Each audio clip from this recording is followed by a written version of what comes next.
Hello and welcome, I'm Thomas Porteous and you're watching Newsx World. Let's take a look at some of the top stories.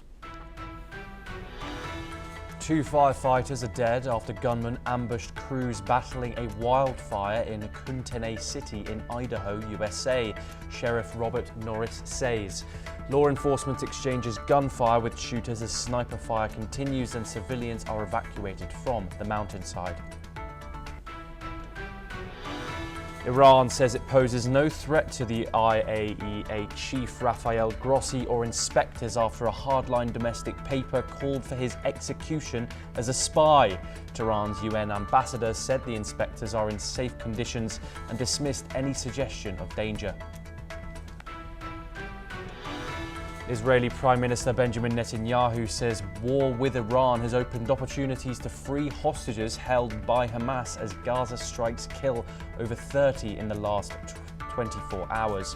Trump urges a ceasefire deal to end the war and secure hostage releases, calling for action on his social platform. Canada scraps taxes on US tech giants, paving the way for new trade talks with Trump and Mark Carney to secure a deal by July the 21st.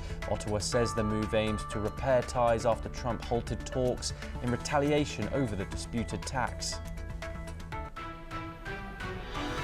A New York jury now decides if Sean Diddy Combs ran a decades-long criminal ring for sex trafficking and racketeering. Facing life in prison if convicted, Combs denies the charges as prosecutors rip into his defense after 7 weeks of testimony. Fires erupt in France and Turkey as southern Europe swelters under a punishing heatwave set to worsen in the coming days. From Spain to Italy, authorities urge people to shelter and warn such extreme heat will become more common with climate change. UK Prime Minister condemns the punk duo Bob Vylan for chanting death to the IDF at Glastonbury Festival, calling it appalling hate speech. Sir Keir Starmer says the BBC must explain why it broadcast the performance. The set won't air again on BBC iPlayer. Thousands of demonstrators shut down major roads in Belgrade and other cities as calls for snap elections grow louder. The protests enter a second night with public anger still simmering over government corruption and inaction.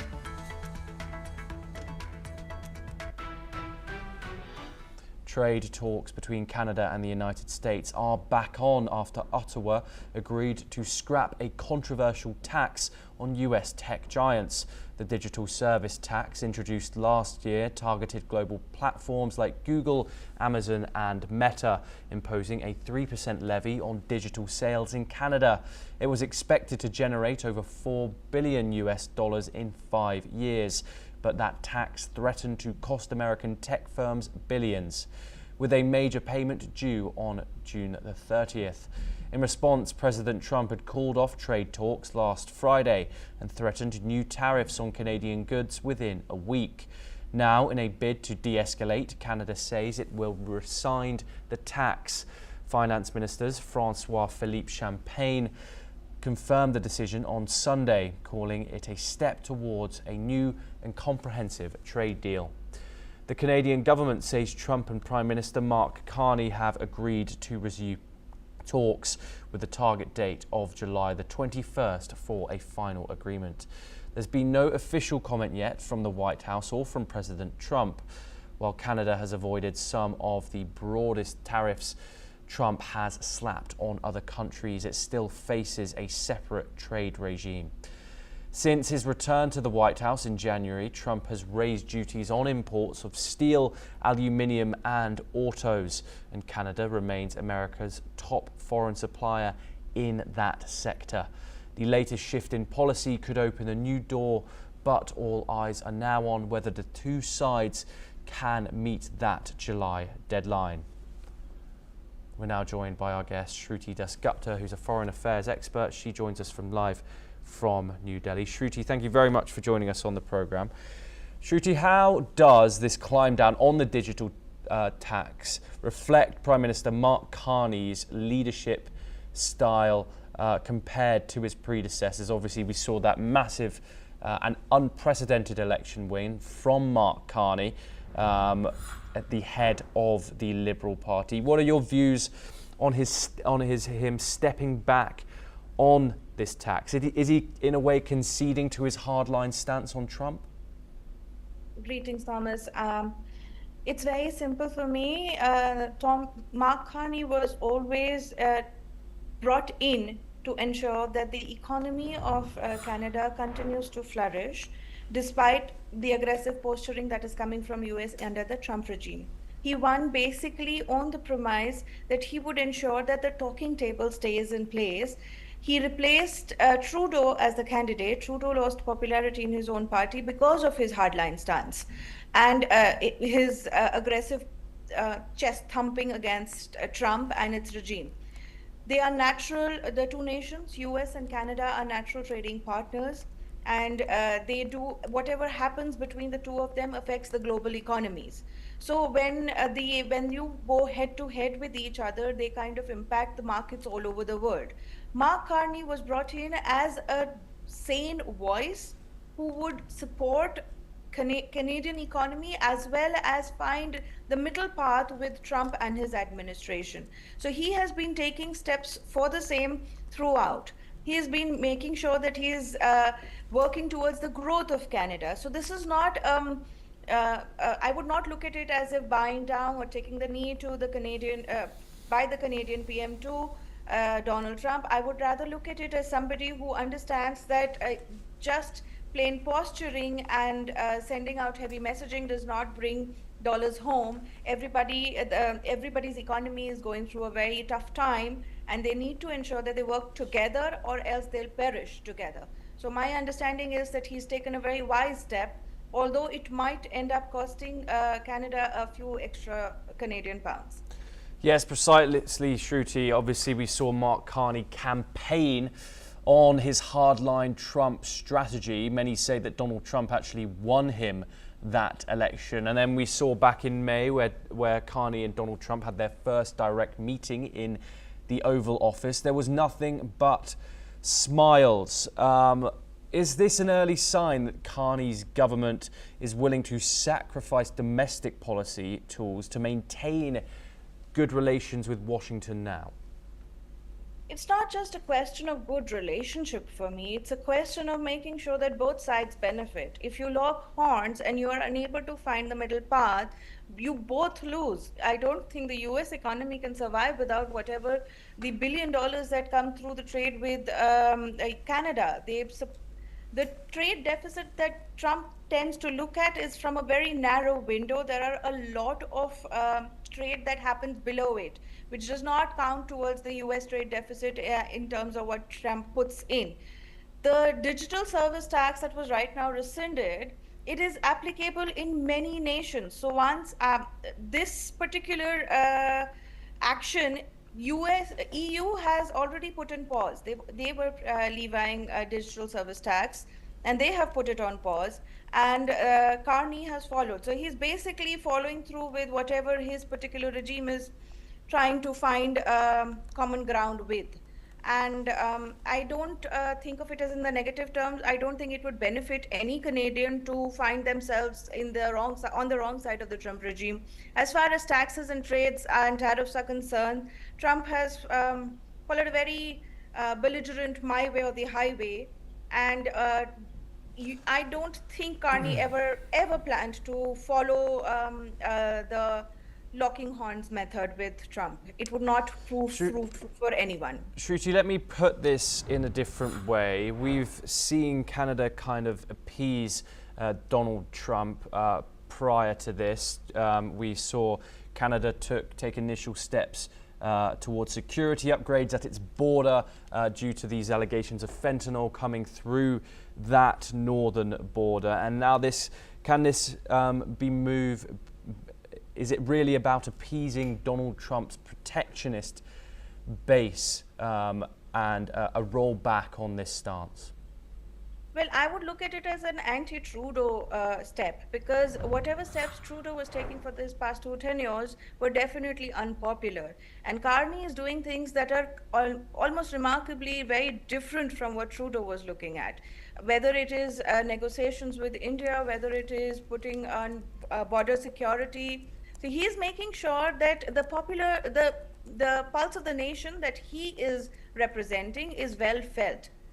Of course, it does not send good messaging that they had to retroactively say, like once Trump declared 400% tariff, he had to immediately within 24 hours put a pause on the digital service tax. It does send bad messaging, but it might be something that we probably do not understand. It might be a very, for me, it seems almost as if it's a play in action. They knew Trump was going to say this, and they were already prepared to take a step back, because otherwise, such a instant reversal of policy would not be possible. I understand that it looks like Canada is ready to become the 51st nation, 51st state of USA, but I'm pretty confident in this particular regime that they would ensure that the interest of the people is put before the interest of the party and its hardline stance. Shruti, Mark Carney has actually released a statement saying that he believes Donald Trump is no longer interested in that. However, we have to move on. Shruti, you are staying with us for our further discussion. We now move over to our next story, where in an exclusive interview with the BBC, Iran's Deputy Foreign Minister Majid Takht Ravanchi has made it clear that the US must rule out any further strikes on Iran before diplomatic talks can resume. Takht Ravanchi emphasized that while the Trump administration has shown interest in returning to negotiations, they have not clarified their position on future military action, making it a crucial point for any future talks. Takht Ravanchi also stated that there has been no date set for negotiations, adding that Iran's willingness to engage depends on a clear security guarantee from the US. Iran has long insisted on its right to enrich uranium for peaceful purposes, rejecting claims that it is moving towards developing nuclear weapons. We now move on to a related development. Iran also says it poses no threat to the chief of the UN nuclear watchdog or its inspectors.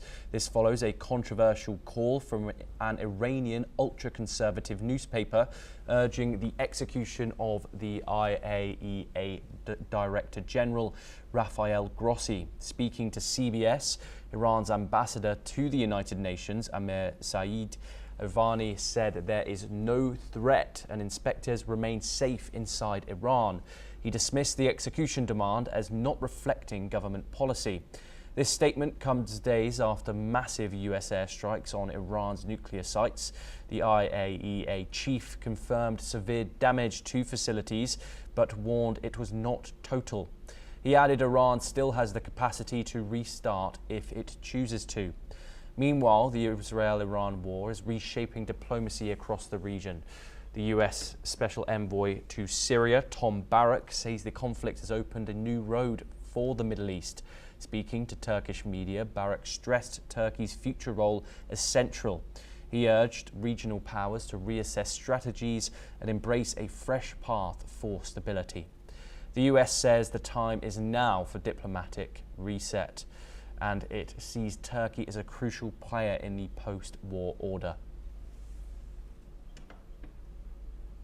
We stay in the region of the Middle East, where Israel's Prime Minister says the end of the war with Iran could open a new chapter for hostage talks in Gaza. Benjamin Netanyahu told security officials that many opportunities now have emerged, prioritizing the return of hostages taken by Hamas during the October the 7th attack. The statement comes as his corruption trial is temporarily halted on grounds of diplomatic and security developments. Netanyahu's remarks raise hopes among hostage families, who say this is the first time the Prime Minister has publicly named their loved one's return as the top priority. The US has proposed a 60-day ceasefire plan in exchange for hostage releases and prisoner swaps. Netanyahu aide, Strategic Affairs Minister Ron Dermer, heads to Washington for talks. And now here's what the Prime Minister Netanyahu had to say. אני רוצה לבשר לכם שנפתחו, כפי שאתם בוודאי יודעים, נפתחו הרבה הזדמנויות עכשיו, בעקבות הניצחון הזה, הרבה מאוד הזדמנויות. קודם כל לחלץ את החטופים, כמובן שאנחנו נצטרך לפתור גם את עניין עזה, להכריע את החמאס, אבל אני מעריך שאנחנו. Now we move over to our next story. Turkish intelligence chief Ibrahim Kalin met with senior Hamas officials on Sunday to discuss the worsening humanitarian crisis in Gaza and renewed efforts towards a ceasefire. According to Turkey's state-run media, the talks took place at an undisclosed location and included Mohammed Darwish, the head of Hamas's political council.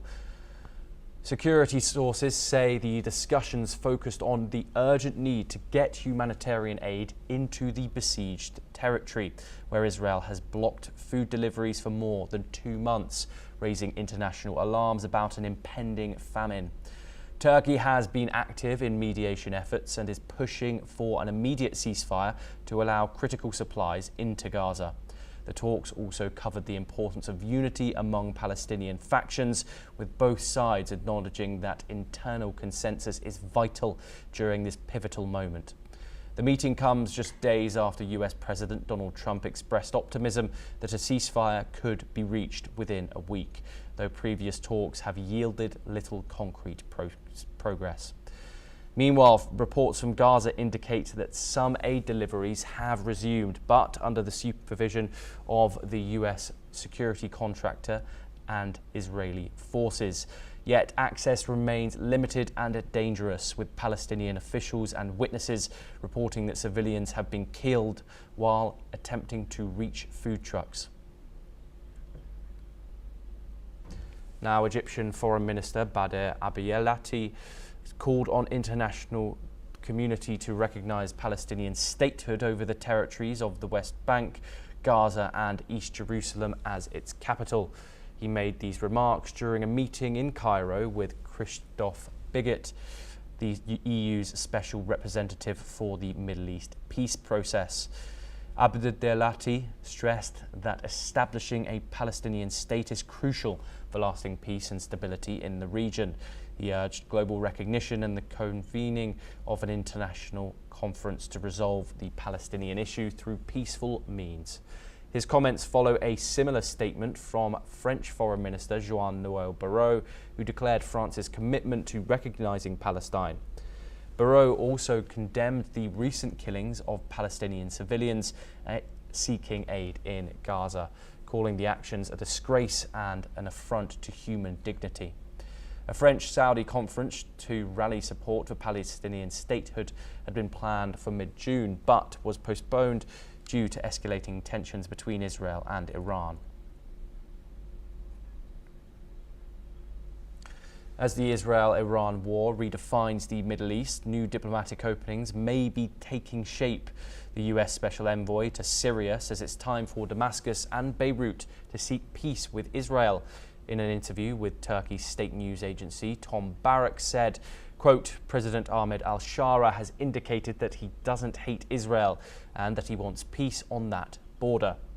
Barak added that a similar move could follow from Lebanon, calling a peace agreement a necessity for stability in the region.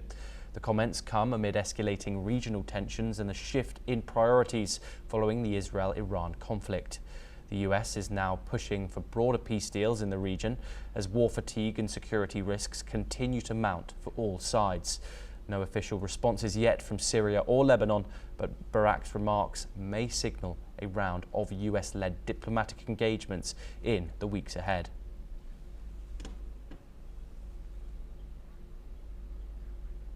The long-running arms dispute between the United States and Turkey may be soon over, US envoy to Ankara Tom Barak says. Sanctions on Turkey's defence sector could end by this year's end. Barak told Turkey's Anadolu agency that both Presidents Trump and Erdogan are ready to resolve the issue. He said the leaders will direct their top diplomats to find a way forward, and Congress is likely to support it. The dispute began in 2020 after Turkey bought a Russian S-400 missile system in response, Washington imposed sanctions under the CAATSA law and kicked Turkey out of the F-35 program.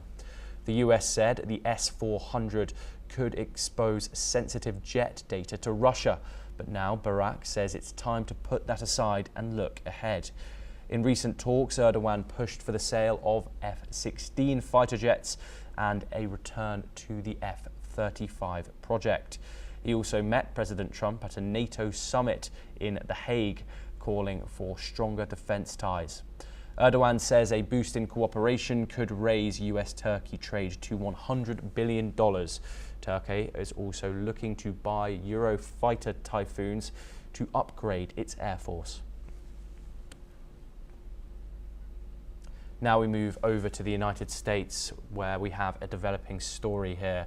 A tragic incident in Kootenai County, Idaho, where 2 firefighters have been shot dead while responding to a brush fire. Authorities say the firefighters were killed with a high-powered rifle, prompting a massive law enforcement response. The situation has been tense, with a SWAT team discovering a deceased man and a firearm on Canfield Mountain. During a recent press conference, the Kootenai County Sheriff confirmed that the shelter-in-place warning has been lifted, and preliminary investigations indicate that there was only one shooter. However, authorities have cautioned the public as the wildfire remains active, and there are still concerns about the possibility of another active shooter in the area. Helicopters equipped with heat-seeking technology have been deployed to assist with the search, but thick smoke from the wildfire is hindering efforts. The FBI is also providing additional support as part of the ongoing manhunt. Local officials are urging residents to remain prepared and vigilant as the situation remains fluid.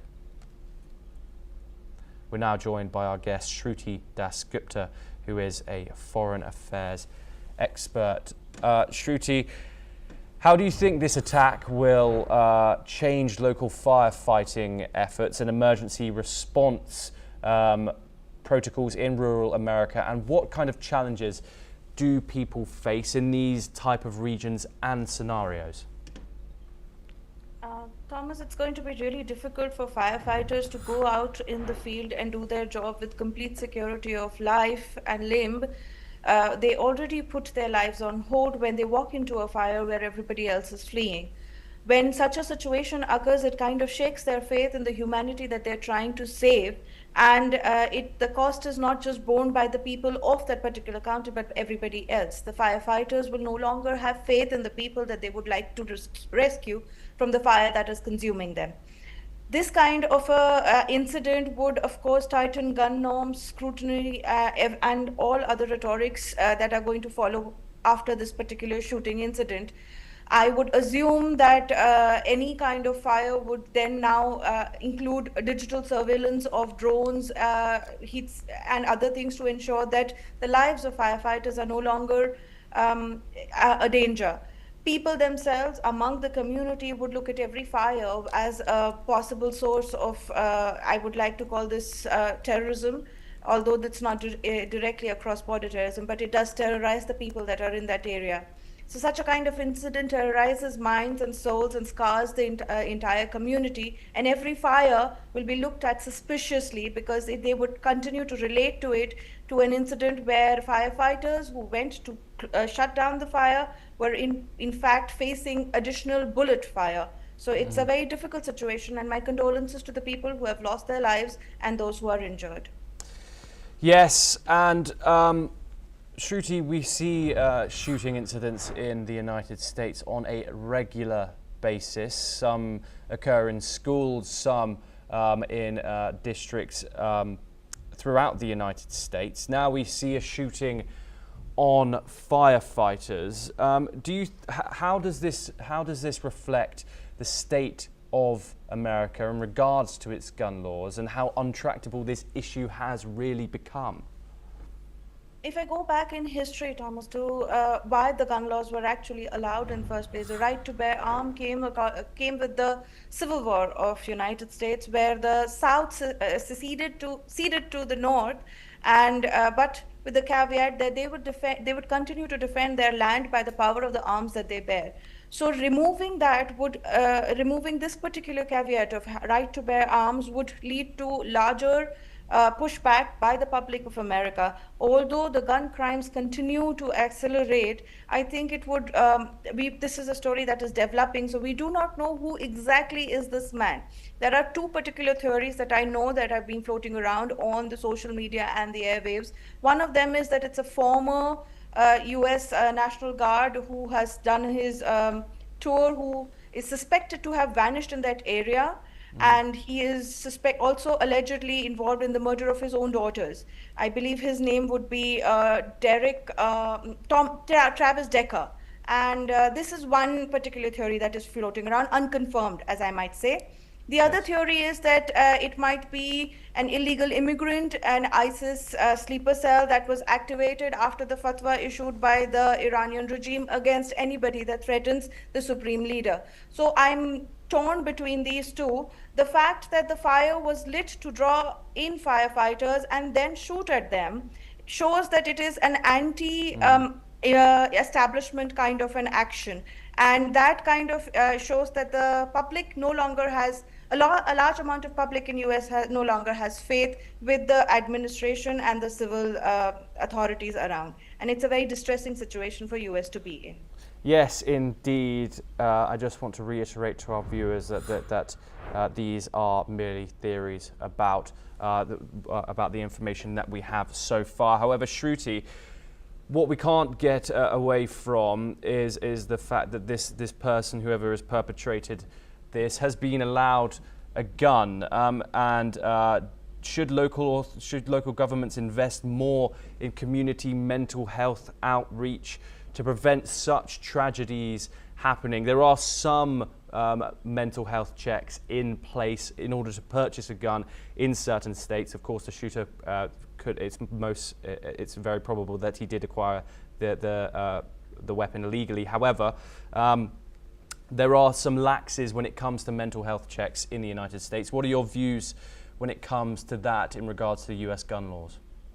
Well, it's not just the US gun laws. As you've just rightly pointed out, it's a mental health issue. Holding a gun, having a licensed gun is not really a reason to go out and start shooting people. The reason comes from within the person. The US society itself is, I find, from my perspective, to be disintegrating. The connection between people, the support systems is no longer as strong as it should have been. And that leads to a sense of isolation or disconnection that might lead to violence in this particular format. When we talk of school shootings, when we talk of mass murder, this is exactly the kind of mindset that comes forth, that they no longer, because it's not an outsider in any of these cases that is perpetrating actions against Americans, it's an American person themselves. So mental health is definitely an issue that should be focused on, because holding an arm does not necessarily mean that you're going to shoot the first person that crosses your path. But in case you're mentally unstable, that firearm turns into a very dangerous weapon and should not be issued. So I guess this is one particular aspect the US arms lobby should look at, that only licensed arms should be sold to those who have had a mental health checkup, and those who do hold licenses need to regularly visit psychiatrists or any other mental health clinic to get an affirmation once a year, once in 6 months, to show that they do not have tendencies of going down a rabbit path which might lead to mass murder or even this particular kind of incident. So that is something which, it's an addendum that should help US society as a whole. Shruti Das Gupta, thank you very much for joining us on the program, and we will bring you all the updates of that developing story going on in Idaho. We stay in the United States for our next story, where US President Donald Trump says a deal to sell TikTok is finally in motion, and the buyer is a group of what he calls very wealthy people. In an interview on Fox News, Trump revealed that the identities of the buyers will be disclosed in about 2 weeks. The deal would involve the sale of TikTok's US operations, and Trump believes China will likely sign off on it. He said he expects President Xi Jinping to approve the sale, even as US-China tensions remain high. A 2024 law requires TikTok's China-based parent company, ByteDance, to divest the app's US assets or face a shutdown.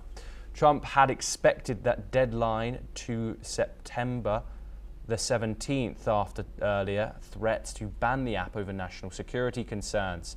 A previous deal to create a US-based spin-off has collapsed this spring after Beijing signaled it would block any sale following Trump's move to slap new tariffs on Chinese imports. But the president remains confident. He credits Tik Tok for helping him gain younger voters in last year's election and has already extended the deadline 3 times. If approved, the deal could reshape the future of one of the world's most popular apps and become a new flashpoint in US-China relations. Now, in another related development, President Donald Trump is striking a friendly tone towards Elon Musk. In a Fox News interview, Trump called the Tesla and SpaceX CEO a, quote, wonderful guy, even as Musk continues to slam the president's massive Senate-backed spending bill.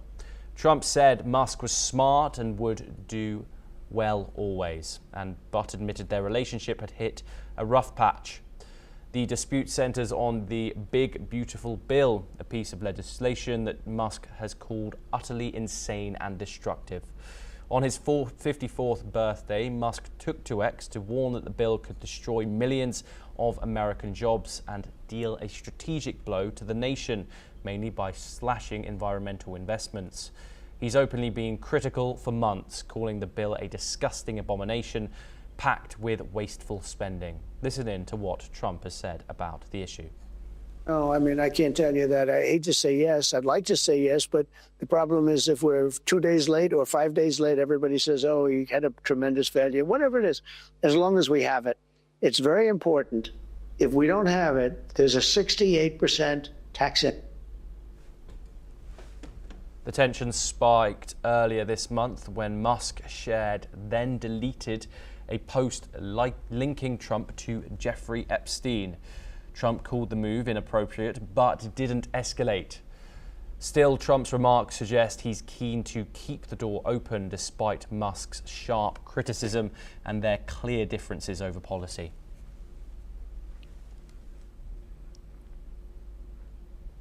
Now we move on once again. President Donald Trump is downplaying concerns over recent tensions with China, including alleged pathogen smuggling and accusations of espionage. In a Fox News interview on Sunday, Trump dismissed the arrest of 2 Chinese nationals accused of smuggling a toxic fungus into the United States. The president brushed it off, saying that's the way the world works, and added that the US conducts similar operations abroad. The 2 men face multiple charges, including smuggling and conspiracy, after allegedly bringing the fungus, a pathogen that threatens wheat, rice and other crops. Trump questioned the origin of the incident, calling it possibly 3 wackos acting alone. Asked about intellectual property theft and hacking tied to Beijing, Trump said the US also engages in similar practices, describing global affairs as a nasty world. Despite the allegations and ongoing trade tensions, Trump struck an optimistic tone, saying we're getting along well with China. He noted that China is still paying substantial tariffs, but agreed that maintaining ties with Beijing is strategically important. White House officials this week confirmed trade talks are moving forward. Both sides have reached understanding on key issues, including accelerating rare earth shipments to the United States. And following May's talks in Geneva, Washington and Beijing have temporarily lowered mutual tariffs, a sign of cooling hostilities, at least for now. Now we move over to Europe, where the UK Prime Minister has strongly condemned the punk duo Bob Vylan after they led chants of death to Israeli troops during their performance at Glastonbury Festival. The duo's remarks were branded as appalling and hate speech by officials, sparking widespread criticism. Bob Vylan, the band's frontman, led the crowd in chants of Free Palestine and Death to the IDF on Saturday, which quickly drew the ire of politicians. Sir Keir Starmer, the leader of the opposition, has criticised the BBC for airing the performance live, saying the broadcaster has questions to answer. Glastonbury Festival organisers also expressed their disapproval, saying Bob Vylan's comments crossed a line. They reiterated that there's no place for hate speech, anti-Semitism or violence at the event. The UK government has called for an investigation into whether the BBC broke the law by broadcasting the offensive material. Now let's move over to South America, where former Brazilian President Jair Bolsonaro led a rally on June the 29th in Sao Paulo, drawing hundreds of supporters as he faces charges of plotting a coup to overturn the 2022 presidential election. The rally, organised by Christian Pastor Silas Malafaia, came as Bolsonaro's trial in Brazil's Supreme Court nears its conclusion. Bolsonaro, who is currently barred from running for office, is accused of conspiring to seize power through a violent coup, which allegedly included plans to assassinate political rivals. He has denied all charges, calling them part of a political persecution campaign against him. During his speech at the rally, Bolsonaro referred to his trip to the United States in December 2022, where he left Brazil ahead of President Lula da Silva's inauguration. The protest in Brasilia on January the 8th, which followed Bolsonaro's departure, is also under investigation. If convicted of the coup's charges, Bolsonaro could face up to 12 years in prison. In addition, Brazilian police have called for him to be charged with illegal espionage for actions during his presidency. Let's listen in to what the former president had to say at the rally. Logicamente, não quero ser preso e nem morto, mas não posso fugir da minha responsabilidade. Golpe de Estado, 8 de janeiro, com idosos, com mulheres, com mães, com bandeira nas costas, com a Bíblia embaixo do braço.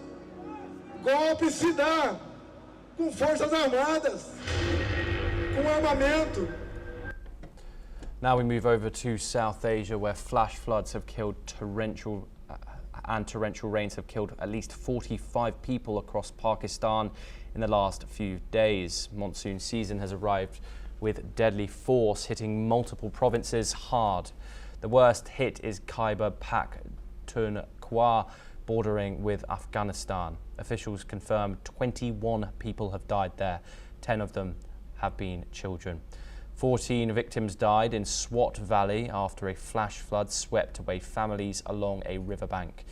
In Punjab province, 13 people have died since Wednesday. Most victims of them were children when walls or roofs collapsed during heavy rains. Adults were swept away by flash floods. 11 more deaths have also been reported in Sindh and Balochistan. The National Meteorological Service has warned of continued heavy rain and flash flood risks. Climate change is worsening conditions in Pakistan, with its population of 240 million facing extreme weather events more frequently than ever. Rescue operations continue, but officials say more rain could complicate efforts. Authorities urge caution and evacuation in high-risk areas. The monsoon season has just begun and the danger is far from over. Kyrgyzstan and Russia have reaffirmed their strategic partnership during a high-level meeting in Cholpon-Ata. President Sadir Japarov met with Russian Foreign Minister Sergei Lavrov to discuss bilateral and multilateral cooperation. Japarov stressed that Russia remains Kyrgyzstan's most important economic partner, and he says that Russia's direct investment in the country continues to grow. He also praised the Kyrgyz Russian Development Fund for strengthening investment ties. The Kyrgyz leader highlighted key sectors for future cooperation, including energy, transport, tourism, digitalization, and mineral resources. Lavrov, who carried greetings from President Putin, said Moscow is committed to expanding ties. He voiced Russia's support for joint work in strategic areas. Both sides agreed to boost coordination in regional and global platforms. They also reaffirmed their commitment to deepening allied relations. Lavrov arrived in Kyrgyzstan on Saturday and met with his Kyrgyz counterpart, Jeanbek Kulibayev, on Monday. He will also attend the CSTO Foreign Ministers meeting in Cholpon-Ata. This visit marks another step in strengthening Russia's presence in Central Asia. For Kyrgyzstan, it signals a continued focus on strategic ties with Moscow amid growing regional complicity. Southern Europe is sweltering under a major heat wave, triggering wildfires and prompting mass evacuations. In France and Turkey, firefighters rushed to contain new blazes as temperatures topped 40 degrees Celsius. In Turkey's Izmir province, strong winds fueled a forest fire, forcing 5 neighborhoods to evacuate. In France's Aude region, a campsite and abbey cleared out as flames closed in. Meanwhile, Spain, Italy and Portugal remain on high alert, with temperatures hitting 44 degrees in Spain's south. Over 20 cities in Italy are under extreme heat warnings, with hospitals reporting a spike in heat stroke cases. Climate experts warn this is the new normal, with more frequent and intense heat waves driven by climate change. Scientists also report invasive species arriving in Mediterranean waters as seas warm. Authorities urge people to stay indoors, protect the vulnerable and remain on high alert. The heat wave is expected to worsen in the days ahead. Now let's move to the east, where Turkish authorities detained more than 50 people attempting to march for Istanbul Pride on Sunday, continuing a decade-long crackdown on the event. Despite the heavy police presence and multiple changes in location, the Pride March faced significant obstacles, with many people being detained, including 6 lawyers and 3 journalists. Yildiz Tassar, editor-in-chief of the LGBTQ+ rights organization Chaos JL, confirmed that 54 individuals were detained, with 47 still in custody by Sunday evening. The Confederation of Progressive Trade Unions of Turkey, or DISC, also reported the detention of at least 3 journalists covering the event. The event's crackdown follows a pattern that has been in place since 2015, when the Istanbul Pride, which once boasted tens of thousands of participants, was banned by the ruling Justice and Development Party. His Holiness the Dalai Lama has reassured his followers of his determination to continue his spiritual mission. Today, the Dalai Lama is participating in a public event in Dharamsala, India, to celebrate his 90th birthday. The celebration includes a long life offering ceremony taking place from 9 a.m. to 10:30 a.m. today.